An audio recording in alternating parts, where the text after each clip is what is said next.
Assalamualaikum warahmatullahi wabarakatuh. Bismillahirrahmanirrahim. Teman-teman sekalian, saya mau share kali ini, udah lama nggak posting, share pertanyaan yang selalu sering ditanya oleh teman-teman yang berada di grup jual beli, ya macam-macam lah, mau jual beli baju, ya golok, panah dan sebagainya, ya.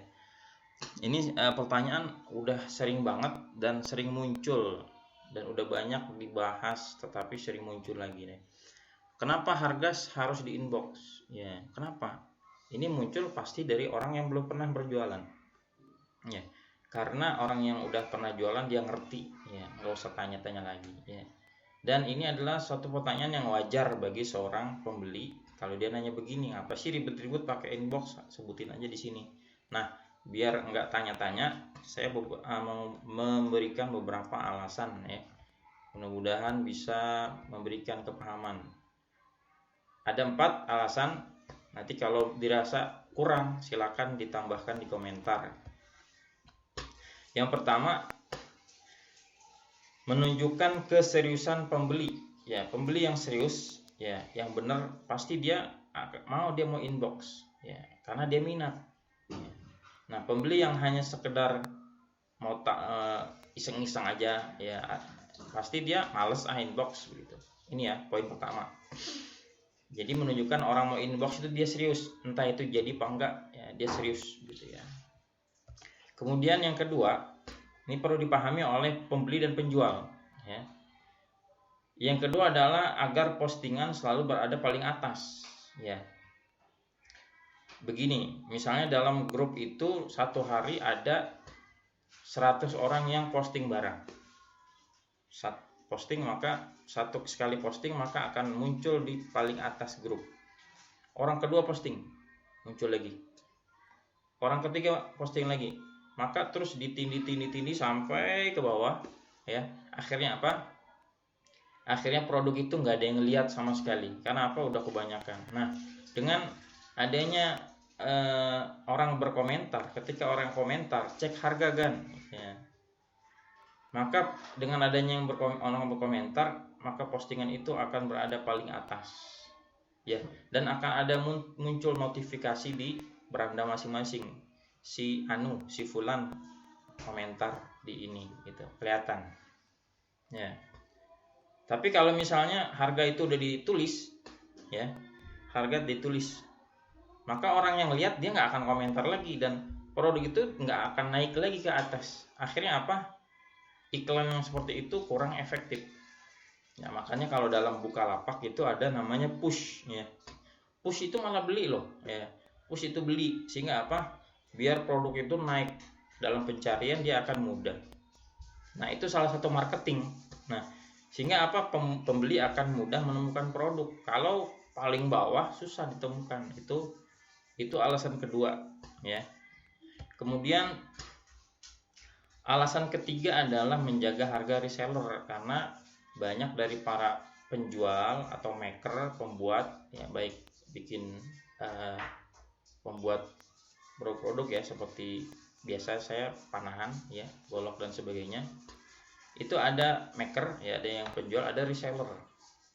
Nah, ini menjaga harga di antara mereka dan juga menjaga harga pasaran tidak saling menjatuhkan. Ini bagi mereka yang jualan udah ngerti lah, ya. Kemudian yang keempat, nah ini. Yang keempat, menghindari pelakor. Kok ada pelakor ya? Pelakor itu apa sih? Ya ini singkatan aja. Pelakor, pengganggu lapak orang lain. Ya. Pengganggu lapak orang lain. Biasanya apa? Biasanya kalau di cantuman harga ada penjual yang lain yang dia nggak ngiklan, tiba-tiba dia ngeliat ada orang nawarin sekian. Terus tiba-tiba dia udah beli sama saya aja, harganya lebih murah, ya, di inbox malah. Tergiur. Kadang-kadang yang menginbox itu juga penipu, ya. Ini beli sama saya barang sama kan, harga lebih murah, jual murah aja deh, saya perlu uang nih dan sebagainya. Kadang-kadang itu penipu. Maka dengan menginbox ini menghindari ini pelakor, ya, pengganggu lapak orang lain, ganggu. Dan ini juga dilarang oleh Nabi SAW, ya. Nabi SAW pernah bersabda, wala yabi' ba'dukum ala bai'i ba'din. Janganlah seorang menjual di atas jualan orang lain. Ini haram. Keterangannya saya baca dalam kitab Fathul Bari. Seperti ini kurang lebih ya.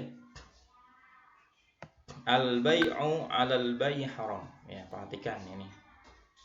Menjual di atas jualan orang lain itu haramun. Ya, hukumnya haram.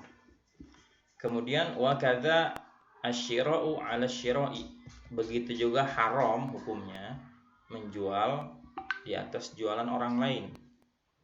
Kemudian beliau Ibnu Hajar menjelaskan contohnya, wa huwa ayyaqula liman ishtara ifsakh la abi'aka bi an qasa. Nah, contoh menjual di atas jualan orang lain. Ya, ada orang yang ngomong kepada orang yang lagi beli, ya, ada orang lagi beli nih transaksi, terus dia bilang, udah batalin aja, saya jual sama kamu ini lebih murah, ya, begitu, sama tadi, ya. Ini contoh menjual di atas jualan orang lain. Kadang-kadang lagi ngiklan gitu, ada, ini kan saya lebih murah, nah, itu nggak boleh, ya, haram, ya, hukumnya di sini. Kemudian ini contoh yang tadi menjual di atas jualan orang lain, atau ini membeli di atas pembelian orang lain, ya. Ada seorang mengatakan kepada bai penjual, orang yang mau beli, ini ada orang jual, ada beberapa yang beli. Katanya ketika dia tawar harga sekian, ini kalau kasusnya memang harga itu dipaparkan di komentar. Akhirnya apa? Udah sama saya aja deh, saya beli lebih murah. Misalnya barang itu katakanlah golok, ya, golok dijual 500.000, speknya gini. Ini ada orang tawar menawar di komentar, ya. Akhirnya apa? Ketika itu ada pembeli yang lain, wah ini barang bagus nih, kenapa dia nggak mau? Akhirnya dia menyela, udah kan nama saya aja, saya berani harga segitu, mau lebih mahal juga saya mau. Nah, ini namanya membeli di atas pembelian orang lain, itu adalah hukumnya haram, ya.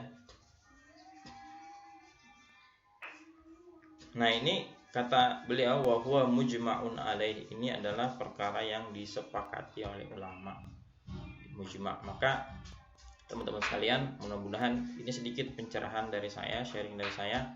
Kalau ada salah atau kekurangan tolong dikoreksi. Kalau ada tambahan silakan tambah di kolom komentar.